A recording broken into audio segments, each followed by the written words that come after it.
Mokhtar est arrivé il y a 9 ans au Maroc. Il n'a été régularisé que l'année dernière, après des années d'attente et d'illégalité. Et dans ce quartier populaire de Rabat, il a pu ouvrir une petite boutique de réparation d'appareils ménagers.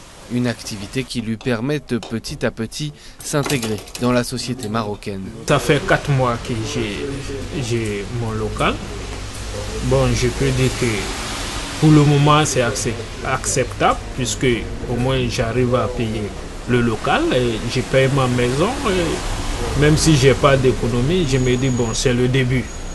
Avec le temps, les gens ils vont me connaître mieux. Le Maroc ne devrait être qu'une étape pour ces migrants qui visent l'Europe. Mais face au durcissement des règles migratoires, il devient de plus en plus une terre d'accueil. 30 000 migrants se trouveraient aujourd'hui sur son sol. Et face aux critiques des ONG sur le traitement des réfugiés, les autorités marocaines ont lancé cette année un vaste plan de régularisation.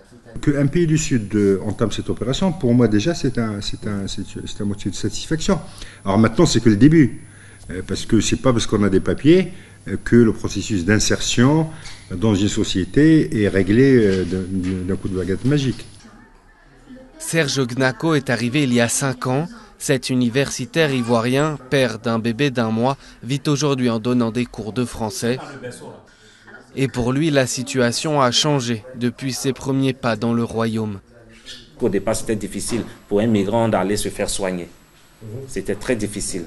C'était difficile aussi pour des enfants des migrants de s'inscrire dans des écoles. Aujourd'hui, on sent qu'il y a un changement.